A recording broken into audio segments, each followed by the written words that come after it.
Welcome to Galactic Nova Stories, where cosmic emotions come to life. Your journey begins now. Lena's antennae quivered as she sat in the sterile detention chamber, her iridescent exoskeleton dulled by the weeks of confinement. The 4 guards positioned at each corner of the room barely acknowledged her presence.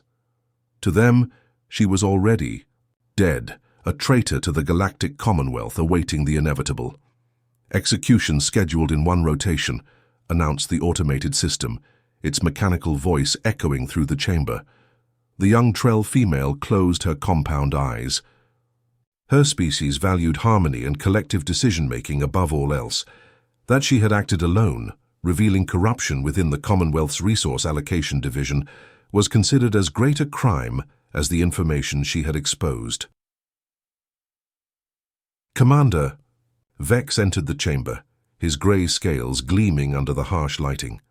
"The preparations are complete," he stated, addressing his officers rather than the prisoner. "The broadcast will reach all Commonwealth sectors. This execution will serve as a reminder of the cost of disrupting galactic harmony." Lena's mandibles clicked softly. "Truth is never disharmony," she said, her translator converting the Trell clicks and whistles into Commonwealth standard. "Hiding corruption protects no one." Vex's vertical pupils narrowed. "Your species joined the Commonwealth only 4 generations, how yet you presume to understand our ways better than those who have guided interstellar peace for millennia." He leaned closer, his breath hot against her face. "Your arrogance ends today." Outside the detention block, Space Station Nexus hummed with activity. The central plaza had been transformed into an execution ground with viewing platforms erected for dignitaries from 27 species. Public executions were rare in the Commonwealth era, reserved for the most egregious violations of trust. Lena had accessed restricted financial records showing how Commonwealth officials had diverted terraforming resources from struggling frontier colonies to luxury development projects benefiting their own species. When she transmitted this information to public channels, the response was swift. She was not given a trial. In cases of obvious sedition, the Commonwealth Charter permitted summary judgment. "Final preparations," Vex ordered his subordinates. "Check the restraints and the neural disruptor. We want a clean dissolution, no physical suffering. The Commonwealth is not barbaric." Officer Krell, a stoic Flaxian with chitinous plating much like Lena's own, approached with the ceremonial restraints. "It is regrettable that your talents were not better directed," he said quietly. "Your analytical abilities could have served the Commonwealth well." "I thought I was serving it," Lena replied. Krell's antennae lowered in the Trell gesture for disagreement. "Serving requires obedience to those with greater perspective." The station's central communication system chimed, announcing the approach of the execution hour. Throughout Nexus, beings of countless forms and evolutionary paths paused in their activities, preparing to witness justice administered in the name of continued peace among the stars. In her cell, Lena stood and allowed herself to be fitted with the ceremonial bonds, crystalline manacles that glowed with a soft blue light. She had known the risks when she revealed the corruption. Yet something in her, perhaps the same genetic quirk that had made her question authority when no other Trell would, had compelled her forward. "Walk with dignity," Commander Vex instructed, as the cell door slid open. "Show that the Commonwealth's judgment is accepted even by those who have betrayed it." Lena stepped forward, flanked by guards. Her final walk had begun. Across the station, view screens flickered to life, carrying her image to watching billions. The message was clear. This is the price of disruption, of individual action against collective will. But somewhere else on Nexus Station, events were unfolding that neither Lena nor her executioners could have anticipated. Thomas Reed adjusted the collar of his diplomatic uniform, still uncomfortable with how the fabric chafed against his neck. As Earth's first representative to Space Station Nexus, he remained an oddity, the only human in a sector teeming with species that had achieved interstellar travel centuries or millennia before humanity had even conceived of faster-than-light travel. "Ambassador Reed," his AI assistant Penny spoke from the communicator on his wrist, "there appears to be an unusual level of activity in the central plaza. Station records indicate a public execution is scheduled to take place in approximately 40 minutes. Thomas paused. Execution? The briefing materials said the Commonwealth had abandoned capital punishment except in cases of extraordinary threat to galactic stability, Penny completed. The condemned is Lena, a female of the Trell species, convicted of releasing classified information regarding resource allocation improprieties. She exposed corruption, Thomas translated, and they're going to kill her for it. He remembered his first days at the Diplomatic Academy, where instructors had emphasized again and again how humanity's moral frameworks might not translate to interstellar politics. The Commonwealth had maintained peace among hundreds of species for over 6,000 years, an achievement that demanded respect. But execution for whistleblowing. That struck at something fundamental in Thomas's human sense of justice. Display the public record of the case, he commanded. Penny projected a holographic display showing a delicate-looking insectoid being. Lena's compound eyes and translucent wings marked her as Trell, a species known for their collective decision-making and mathematical prowess. The charges scrolled beside her image: unauthorized access, distribution of classified materials, incitement to species discord. Thomas thought back to humanity's first contact with the Commonwealth 70 years earlier. Earth had been admitted as an observational associate, effectively on probation. Humans were viewed as unpredictable, emotional, and primitive in their governance structures. Every human representative since had worked to prove these assumptions wrong, to secure Earth a full seat on the Commonwealth Council. "What's the procedure for diplomatic intervention?" Thomas asked, already knowing he was treading on dangerous ground. "Intervention in judicial matters is restricted to fully ratified Commonwealth members," Penny replied. "Earth's current status permits observation only." Thomas paced his quarters. Humanity's standing in the Commonwealth was precarious at best. Any action he took could jeopardize decades of careful diplomacy. And yet something about this situation felt fundamentally wrong, the kind of wrong that transcended cultural relativism. "Show me everything about Trell physiology and Commonwealth execution methods," he said. As the information scrolled before him, Thomas felt a growing discomfort. The Commonwealth used neural dissolution, supposedly painless but absolute. The condemned would cease to exist, their neural patterns scrambled beyond any possibility of recovery. For the collectivist Trell, this ultimate isolation, the inability to join their ancestral memory pools, was considered the greatest possible punishment.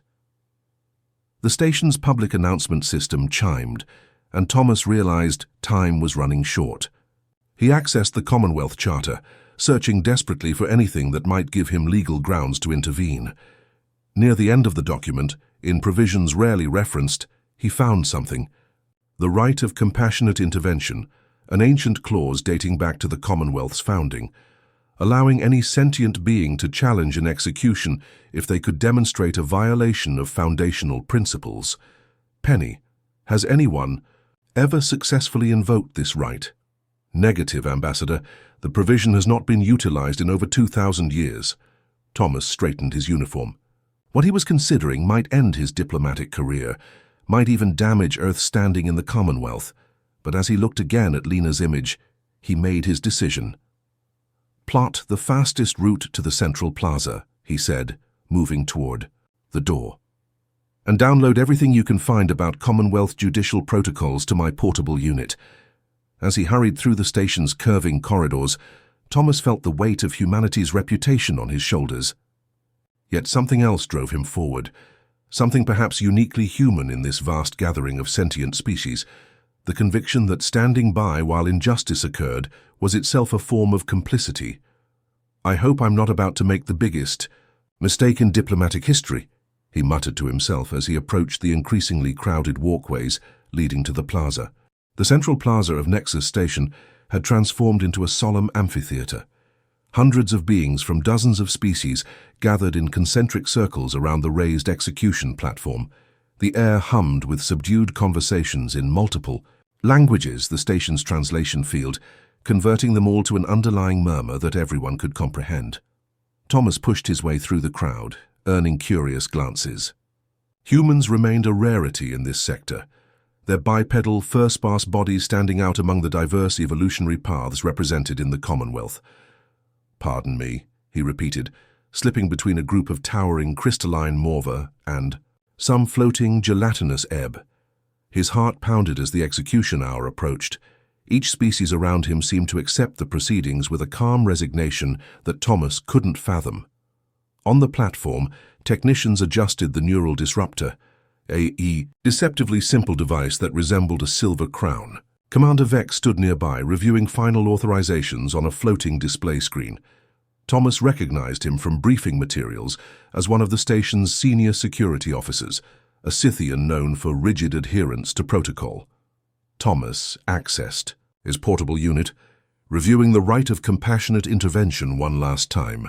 The language was archaic, rich with philosophical concepts that had evolved over millennia of Commonwealth jurisprudence. To invoke it successfully, he would need perfect timing and unwavering conviction. Approaching the inner security perimeter, "Is not advised," Penny's voice cautioned from his wrist communicator. Thomas ignored the warning, edging closer to the platform. He scanned the crowd, noting with discomfort how many seemed to view the proceedings as routine. Some even appeared to be engaging in casual conversation or consuming refreshments. "How can they be so callous?" he whispered. "Most Commonwealth species evolved in collective social structures," Penny replied. "Individual rights as humans conceptualize them are considered primitive philosophical constructs." A hush fell over the gathering as the entrance to the detention block opened. 4 guards emerged, surrounding the slender figure of Lena. Her iridescent exoskeleton caught the light as she walked with surprising dignity toward the platform. Thomas noticed how her antennae were held high, a posture of defiance or perhaps resolution. Commander Vex stepped forward, his voice amplified across the plaza. "Lena of Trell Prime stands convicted of actions against Commonwealth harmony. Her neural dissolution will be witnessed as affirmation of our collective commitment to order." Thomas felt a surge of something primal, an emotion that his diplomatic training had never prepared him for. In that moment, he wasn't thinking of Earth's standing or interstellar politics. He was witnessing something that violated a principle so fundamental to his human identity that inaction became impossible. As Lena was led to the center of the platform, Thomas found himself moving. The crowd parted, perhaps assuming his official uniform granted him legitimate access. Security drones hovered nearby but didn't immediately intervene. Humans were still novel enough to create momentary confusion. Lena knelt as directed by her guards. The neural disruptor was brought forward, its circuitry glowing with soft blue light. Commander Vex began reciting the formal charges, his voice carrying the weight of thousands of years of Commonwealth tradition. Thomas felt time slowing. As he reached the edge of the platform, every diplomatic instinct screamed at him to stop, to consider the consequences, not just for himself but for all of humanity. Earth's acceptance into the Commonwealth had been generations in the making. Was he prepared to jeopardize it all on a moral intuition? Yet as the neural disruptor lowered toward Lena's head, Thomas knew he had no choice. There were moments when one had to stand for something greater than political calculation, moments that defined not just an individual, but the values of an entire species. "I invoke the right of compassionate intervention," he shouted, his voice carrying across the suddenly silent plaza. With a surge of adrenaline, he leapt onto the platform, placing himself between Lena and the neural disruptor. Every eye, ocular cluster, and sensory apparatus in the plaza turned toward the lone human who had dared to interrupt the most solemn of Commonwealth proceedings. Commander Vex's scales darkened with what Thomas recognized as the Scythian equivalent of outrage. "Remove this primitive immediately," he ordered the guards. "No," Thomas replied, standing his ground and activating the official diplomatic seal on his uniform. "By the foundational principles of the Commonwealth Charter, Section 7, Ancient Provisions, I have the right to challenge this execution on grounds of compassionate necessity." A ripple of astonishment passed through the gathered crowd. For many of the younger species in attendance, the right of compassionate intervention existed only in historical texts, a philosophical relic from the Commonwealth's founding era, when its architects had built in safeguards against the very sort of rigid collectivism they now celebrated. Commander Vex's vertical pupils contracted to thin slits. "This is unprecedented," he hissed. "You have no standing in our proceedings, human. Earth holds only observational status." Thomas stood firm, though his legs threatened to betray his nervousness. "The right isn't limited to full members. It's available to any sentient being who witnesses a fundamental violation of Commonwealth principles." The security drones hovering above the platform awaited instructions, their weapon systems humming softly. Thomas could feel Lena behind him, her confusion evident in the rapid clicking of her mandibles. "What are you doing?" she whispered, her translator rendering her Trell speech patterns into Commonwealth standard. "Hopefully the right thing," Thomas replied without turning around. Commander Vex conferred hurriedly with other officials through his neural implant, his scales shifting colors as the conversation progressed. The crowd grew restless, with murmurs spreading through the gathered species. Thomas could hear fragments of conversation, many expressing shock at the human's audacity, others curious about this ancient rite being invoked. "The charter is clear," Thomas pressed, addressing not just Vex but the entire assembly. "An execution may be challenged when evidence suggests it contradicts the Commonwealth's founding principle of truth in governance." He activated his portable unit, projecting the ancient text into the air above the platform. The archaic legal language glowed in multiple scripts, automatically translating for the diverse audience. Vex's patience visibly thinned. "You delay the inevitable. The Council has already ruled on this matter." "But they ruled without full information," Thomas countered. "Lena exposed corruption at the highest levels, corruption that diverted resources from colonies where beings are suffering. How does executing her serve the Commonwealth's principles?" A tall, ethereal being stepped forward from among the dignitaries, an elder of the Pharos, one of the Commonwealth's founding species. The crowd fell silent as the luminous figure spoke, its voice resonating directly in the minds of all present. "The human invokes an ancient rite," the elder communicated. "Our traditions demand we honor it, regardless of Earth's status. A review must be granted." Commander Vex's scales darkened further, but even he wouldn't challenge a Pharos elder. "Very well. The execution is temporarily stayed. Both the condemned and the intervener will be detained until the Council can review the matter." Thomas felt a momentary relief, though he knew this was just the beginning. Guards approached from both sides, more cautious now, their weapons lowered but ready. The human and the Trell will be secured in diplomatic detention, the Pharaoh's elder commanded, overruling whatever Vex might have planned. "This matter requires proper consideration." As the guards escorted them from the platform, Thomas finally turned to look at Lena. Her compound eyes studied him with what he interpreted as bewilderment. "Why would you risk yourself for me?" she asked, her antennae quivering. "Our species have barely interacted in Commonwealth history." "That's not how humans measure the value of action," Thomas replied, as they were led away from the now buzzing crowd. "Sometimes you have to stand for what's right, regardless of who benefits." The diplomatic detention center was several levels above the regular holding cells, designed for the rare instances when representatives from various worlds found themselves on the wrong side of station regulations. As the door sealed behind them, Thomas realized the full weight of what he had done. "Ambassador Reed," Penny's voice came from his communicator, "Earth Central is requesting immediate explanation for your actions.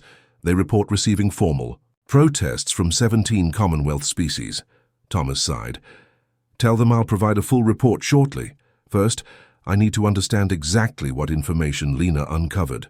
He turned to the Trell female, who had settled onto a cushioned platform more suited to her physiology than standard furniture. "We don't have much time before the Council reconvenes. I need to know everything, what you found, how you found it, and who was implicated." Lena's compound eyes reflected the room's soft lighting. "You truly don't understand what you've done, do you?" she said, a note of wonder in her translated voice. "No individual has challenged the collective will of the Commonwealth in living memory." "Well," Thomas said with a wry smile that he hoped translated across species, Humans have always had a talent for the unexpected. Now, let's figure out how to make sure neither of us gets our neurons scrambled. The detention chamber's soft blue lighting cast gentle shadows as Thomas paced the perimeter. Lena watched him with analytical interest, her antennae occasionally adjusting position to better track his movements. "Your locomotion pattern suggests anxiety," she observed. Thomas paused by the translucent barrier that served as a window to the station beyond. "Anxiety is a reasonable response when you've just challenged the collective will of the most powerful organization in known space. Yet you acted without hesitation." Lena's mandibles clicked softly, a sound Thomas had learned indicated contemplation among the Trell. "This defies what Commonwealth scholars have written about human decision-making." Thomas raised an eyebrow. "And what exactly have they written?" "That humans are cautious in interstellar matters due to their technological disadvantage. That you compensate for evolutionary shortcomings through excessive diplomacy." Her head tilted. "Nothing suggested your species would risk diplomatic. Standing for an alien without strategic value. Those analyses miss something fundamental about us," Thomas replied, sitting on a cushioned bench across from her. "Humans have always been willing to stand against perceived injustice, even at personal cost. It's not always rational by Commonwealth standards, but it's deeply ingrained in our identity." He activated his communicator. "Penny, establish a secure channel to Earth Central, Priority Alpha." The holographic display flickered to life, showing the concerned face of Director Kwan of the Earth Diplomatic Corps. "Read, your actions have created an interstellar incident of unprecedented proportions. The Commonwealth Council is in emergency session. 17 species have formally protested your intervention, and 3 have suggested revoking Earth's observational status entirely." "I understand the gravity of the situation, Director," Thomas replied, "but I need Earth's full legal resources. I've invoked an ancient right that needs proper representation." Director Kwan pinched the bridge of her nose, a gesture of frustration Thomas knew well from his training days. "We're dispatching legal counsel on the next quantum jump. They'll arrive within 20 hours. Until then, say nothing further to anyone." After the communication ended, Thomas turned back to Lena. "Now tell me exactly what you discovered that was worth risking your life to expose." Lena's exoskeleton seemed to dull slightly, what Thomas interpreted as the Trell equivalent of a solemn expression. "I worked in resource allocation analytics. My function was to optimize terraforming resource distribution based on need indices." She rose and approached the window, her delicate limbs moving with precise grace. 3 planetary cycles ago, I noticed discrepancies in distribution patterns. Resources designated for atmospheric processes on struggling colony worlds were being diverted. The official records showed delivery, but the actual shipments went elsewhere. Where? To luxury development projects in the Cygnus Reach, specifically to worlds where High Counselor Marath and his associates have private holdings. Her antennae flattened against her head. Thousands of colonists on the frontier worlds are suffering. Slow atmospheric poisoning while Marath and his allies build pleasure palaces. Thomas felt a chill. High Counselor Marath was one of the Commonwealth's most influential leaders, a Duraxian who had held power for over 2 centuries. "And you have proof?" "Irrefutable. Distribution logs, falsified delivery confirmations, fund transfers through shell entities. I transmitted everything to public information channels before they arrested me." Her compound eyes fixed on him. "But the transmissions were blocked. No one saw the evidence. Then we need to find a way to—" The detention chamber door slid, open, interrupting him. Commander Vex entered, flanked by 2 guards. His scales had settled into a muted grey, a sign of forced composure. "The Council has agreed to review your intervention petition," he announced without preamble. "They are assembling a special tribunal. Until then, you will both remain in custody." Thomas stepped forward. "We'll need access to the station's information archives to prepare our case." Vex's vertical pupils narrowed. "Denied. The human will be permitted contact with Earth representatives when they arrive. Nothing more."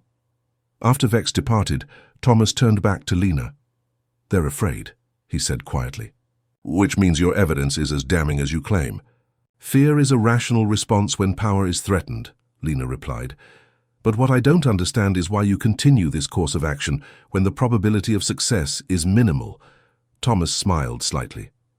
Another peculiarity of humans, we tend to become more determined when told something is impossible. An evolutionary trait? More of a cultural one. Thomas sat back down, his mind racing through possibilities. We need to find a way to access your original evidence and make sure it reaches the tribunal and the public. Lena's antennae suddenly straightened, a gesture Thomas couldn't interpret. You said we, she observed, as if our fates are now connected, aren't they? Thomas asked. No other species in the Commonwealth would view it that way, she replied. They would see two separate problems, a Trell who violated information protocols and a human who disrupted judicial proceedings. Well, Thomas said with a small smile, humans have always had trouble seeing boundaries that others take for granted. It's gotten us into trouble throughout our history, but it's also how we've made our greatest advances. For the first time, Lena's mandibles curved in what Thomas recognized as the Trell expression of hope. Then perhaps there is value in your species' peculiar perspective after all. The next 20 hours passed in tense preparation. Earth's legal team arrived aboard a diplomatic shuttle, 3 serious-faced humans who brought with them data cores containing the entirety of Commonwealth legal precedent from the past 6 millennia. The situation is unprecedented, explained jurist Eliana Santos, the team's leader, as they gathered in a secure conference room adjacent to the detention chamber. No one has invoked the right of compassionate intervention since the Mibari succession crisis, over 2,000 years ago. Thomas leaned forward. And what happened then? The intervening party was executed alongside the condemned, juristi, Santos replied with clinical detachment. But that was before the Pharaoh's amendments to the Charter. We believe we have stronger footing now. Lena's antennae quivered. Your species willingly pursues courses of action with historically fatal outcomes? Only when the principles at stake warrant the risk, Thomas replied. He turned back to the legal team. What's our strategy? Jurist Santos activated a holographic display showing complex legal frameworks. We are challenging the execution on 3 grounds: procedural violations in Lena's initial detention, the Public Interest Protection Clause of the Truth in Governance Act, and fundamentally, the right of any sentient being to expose imminent harm to others. As they strategized, Thomas became aware of something unexpected occurring beyond their detention area. News of the humans' intervention had spread throughout the station and beyond. His communicator continuously received updates from Earth, central about growing public interest across Commonwealth worlds. So you've become something of a sensation, Director Kwan informed him during a secure transmission. The Commonwealth's controlled information channels couldn't fully suppress news of your actions. Underground networks are buzzing with speculation. And Lena's evidence? Thomas asked. Fragments are surfacing on information nets across 17 systems. Someone inside the Commonwealth bureaucracy must be sympathetic to her cause. Director Kwan's expression grew serious. But this has made you a target, Reed. High Counselor Marath has formally requested Earth recall you immediately. Earth's response? We've cited procedural obligations to allow the tribunal process to complete, but Marath has considerable influence. Be careful. The warning proved prescient. That evening, as Thomas and Lena shared a meal in the detention chamber, the environmental controls suddenly malfunctioned. The oxygen level plummeted while temperature rose dramatically. Emergency override, Thomas shouted to the room's automation system. No response came. Lena's exoskeleton began to glisten with stress secretions. Trell physiology cannot withstand. So extreme heat, she gasped. Thomas forced the manual access panel open and rewired the environmental controls, a skill from his earlier days serving on Earth's resource platforms. The air quality stabilized, but the message was clear. Powerful forces wanted them silenced. An unfortunate system malfunction, Commander Vex later explained with transparent insincerity. Station maintenance reports no evidence of tampering, as the tribunal date approached. Support for Thomas and Lena grew across unexpected quarters. A group of junior Commonwealth officials submitted a formal brief supporting the intervention. Trade guilds from 14 systems issued statements questioning the rush to execution without public examination of evidence. Most surprisingly, 3 Pharos elders, members of the Commonwealth's oldest and most respected founding species, requested observer status at the tribunal. This is no longer about one human's impulsive action or one Trell's information breach, Jurist Santos explained as they prepared for the hearing. You've ignited a debate about transparency and accountability that has been simmering for centuries. Thomas felt the weight of this responsibility. I just wanted to prevent an unjust execution. Sometimes the most profound changes begin with the simplest moral stands, Santos replied. The tribunal chamber was ancient by design, its architecture reflecting governance traditions dating back to the Commonwealth's founding. 3 judges from senior species would preside, with representatives from 27 worlds observing. As Thomas and Lena were escorted into the chamber, they passed through crowds of station residents who had gathered in the corridors.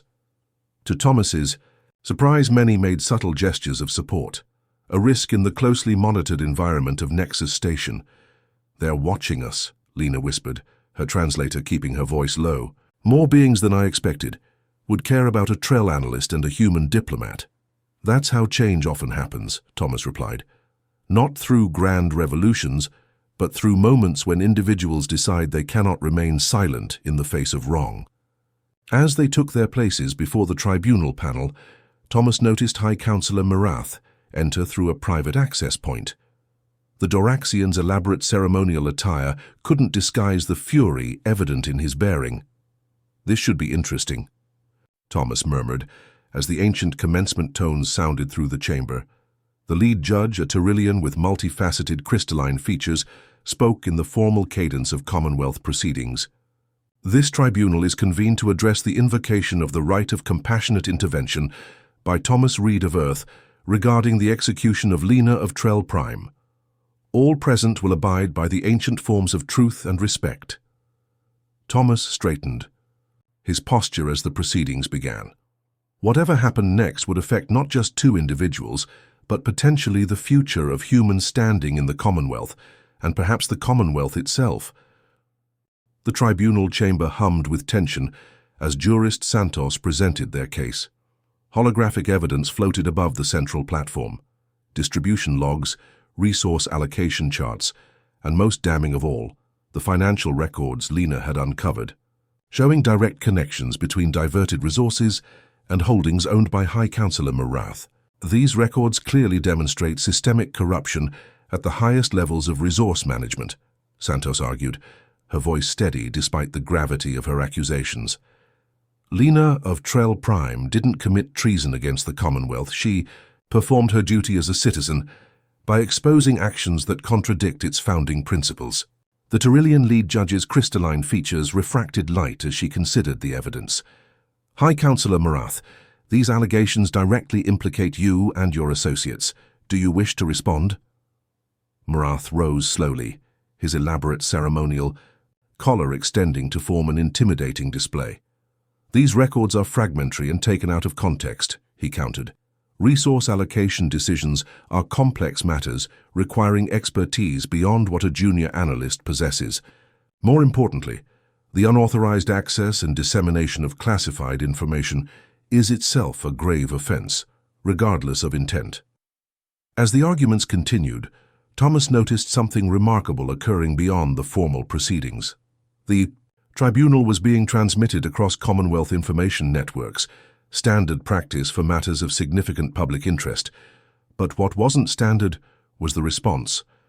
Public gathering places on dozens of worlds were filling with citizens watching the proceedings.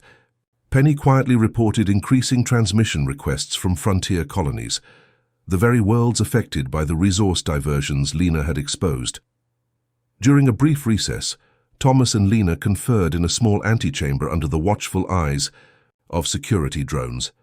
"The evidence is more compelling than even I realized," Lena admitted, her antennae vibrating with what Thomas had learned to recognize as nervous energy. "But Marath has centuries of influence. The judges will fear crossing him." "That's why the public transmission is so important," Thomas replied. "This isn't just about us anymore. Look at this." He showed her the viewing statistics Penny had compiled. Billions of Commonwealth citizens are watching. They're seeing the evidence for themselves. Lena's compound eyes seemed to brighten. In Trell philosophy, we have a concept called truth, momentum. The idea that once revealed, truth creates its own force for change. Humans have similar concepts, Thomas smiled. We call it the truth will out. When the tribunal resumed, the atmosphere had subtly shifted. The judges conferred more frequently, clearly aware of the growing public attention. Outside the chamber, station security reported increasing crowds gathering in public viewing areas. High Counselor Marath appeared to sense the changing dynamics. During his closing statement, his typical confidence gave way to barely contained anger. This tribunal risks undermining millennia of Commonwealth stability, he warned. If we allow individuals to choose which protocols to follow based on their personal moral judgments, we invite chaos. The human's intervention represents the very impulsiveness and emotional decision-making that made many question whether Earth was ready for any Commonwealth status at all. When Thomas's turn came to address the tribunal, he chose simplicity over legal complexity. I stand before you not just as a representative of Earth, but as an individual who couldn't witness an injustice without acting, he began. The Commonwealth was founded on principles of truth, fairness, and collective welfare. Those principles aren't just abstract concepts in a charter, they require action to defend. Humans are newcomers to this galactic community. We've been called primitive, emotional, unpredictable. Perhaps we are. But we also carry with us something that cannot be measured by technological advancement or longevity. An unwavering conviction that individual conscience matters, that standing against wrongdoing is not a choice, but a necessity. The chamber fell silent as his words resonated through translation fields. Even the Pharaoh's elders, typically impassive, seemed to lean forward slightly.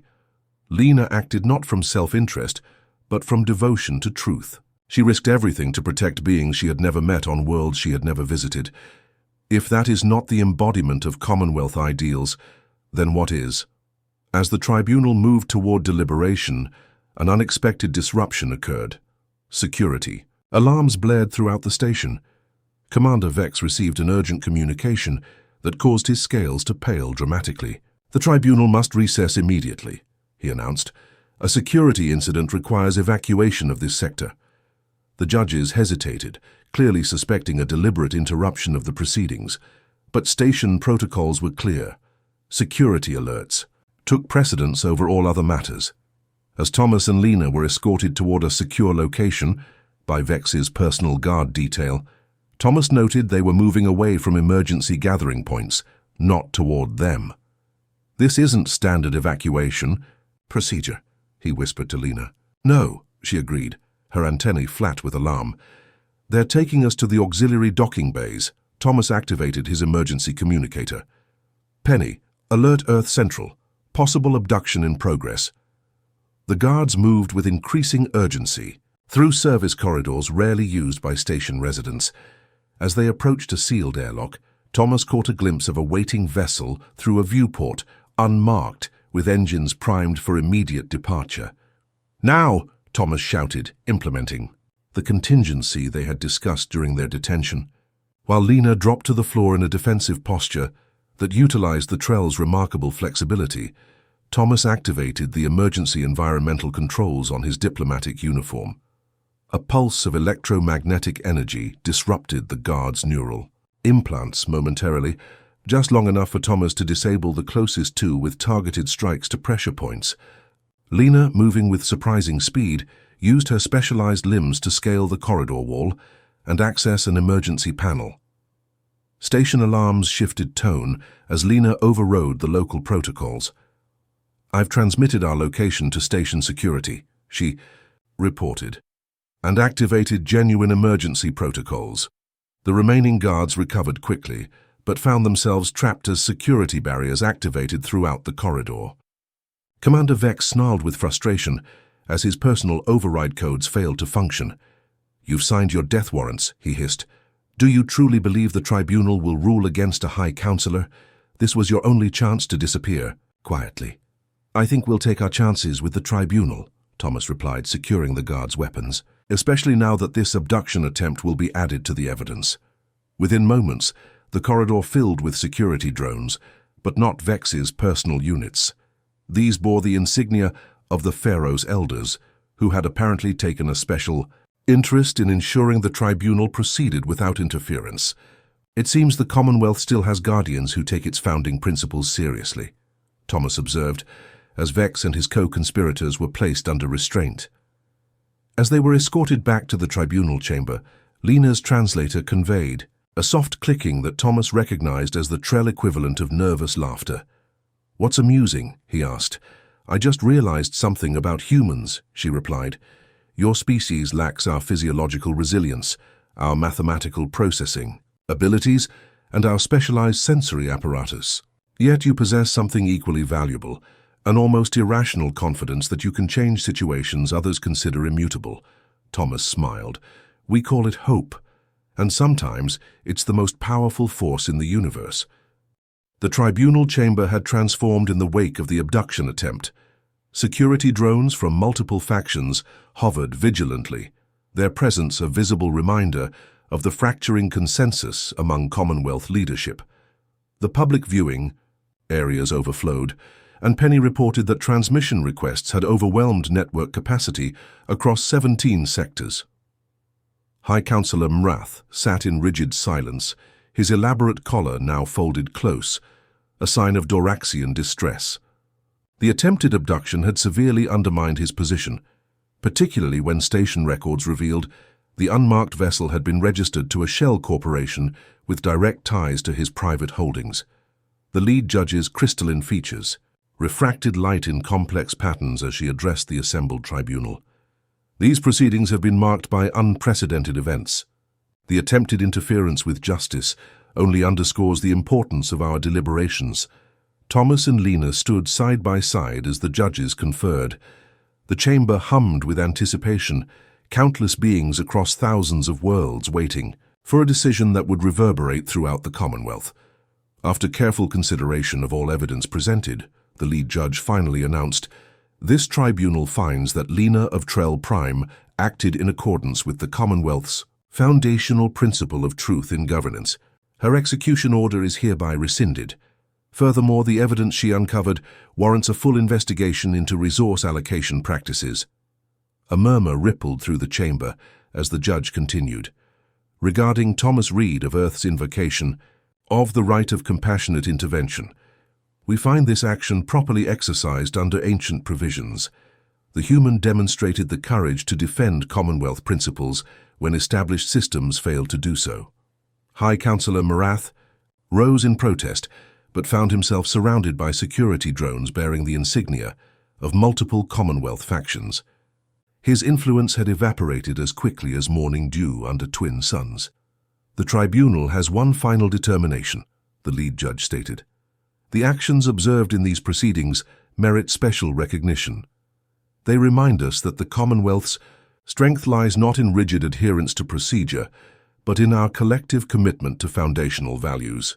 The judge's crystalline features shifted to a formal configuration. Earth's status is hereby elevated from observational associate to provisional member, with full consideration for permanent membership to be expedited. Furthermore, we recommend the creation of a new oversight body, the Truth Commission, to investigate the resource allocation concerns raised in these proceedings. As the official proceedings concluded, Thomas found himself surrounded by well-wishers from dozens of species. Many had previously regarded humans with polite condescension. At best, now they offered gestures of respect from their various cultures. "You've changed how the Commonwealth sees your species," Lena observed as they navigated the crowd. "No longer primitive emotional beings, but principled defenders of foundational values." "I wasn't thinking about humanity's standing when I intervened," Thomas admitted. "Just that I couldn't watch an injustice and do nothing." "Perhaps that is precisely why your action proved so powerful," came a telepathic communication as a Pharos elder approached. The luminous being's presence caused the crowd to part respectfully. The Commonwealth has grown complacent over millennia. Systems designed to protect principles gradually became systems that protected themselves. Your species brings a valuable perspective, the willingness to question what others accept. In the days that followed, Thomas found himself appointed as Earth's representative to the newly formed Truth Commission. The Commission's first act was to redirect the misappropriated resources back to the frontier colonies, where atmospheric processes could now be completed. Lena, exonerated and celebrated across Trell communities, joined the Commission as a senior analyst. Her people, traditionally resistant to individual recognition, made a rare exception, creating a new honorific for one who speaks necessary truth. 6 standard months later, Thomas stood at a viewport on Nexus Station, watching a diplomatic vessel arrive from Earth, the first to bear the insignia of full Commonwealth membership. Beside him, Lena's antennae swayed gently in what he had learned was an expression of contentment. The frontier colony on Vega 9 reports their atmospheric processes are fully operational, she noted, reviewing data on her personal device. Toxicity levels have decreased by 74%. Estimated time to full habitability is now less than 1 standard year. That's what this was all about, Thomas replied. Not political standing or legal precedence, but ensuring beings can breathe clean air on distant worlds. Speaking of distant worlds, Lena said, the Commonwealth Council has approved our proposal for an interspecies cultural exchange program. Earth will host representatives from 27 species next quarter. Thomas smiled. They're in for quite an experience. Humans tend to ask a lot of questions. Questions are the beginning of understanding, Lena replied, quoting a Trell philosopher. Your species has taught the Commonwealth something essential about the value of questioning established practices. As they walked together toward the Commission's chambers, beings of various species nodded respectfully in their direction. What had begun as one human's impulsive act of conscience had catalyzed profound change throughout Commonwealth space. You know, Thomas said thoughtfully, back on Earth we have an ancient saying, the arc of the moral universe is long, but it bends toward justice. Your species has many such sayings, Lena observed, with what Thomas recognized as affectionate amusement. But this one seems to have merit. From a distance they made an unlikely pair, the human diplomat and the Trell analyst, representatives of species separated by biology, evolution, and culture. Yet they had found common ground in something that transcended these differences, the conviction that truth mattered, that individual conscience could change systems, and that standing against injustice was worth any risk. Across Commonwealth space, the story of the human who leapt between an alien and her executioners had become something of a legend, a reminder that even in a civilization spanning thousands of worlds and millions of years, sometimes the greatest wisdom came from the most unexpected sources. And on countless worlds, beings who had never met a human now understood something essential about this newcomer species. Humans might lack the technological advancement of the pharaohs, the mathematical precision of the Trell, or the longevity of the Doraxians, but they possessed something equally valuable, the courage to stand alone when principles demanded it. Perhaps, as many Commonwealth philosophers now suggested, that was exactly the perspective their ancient civilization needed most.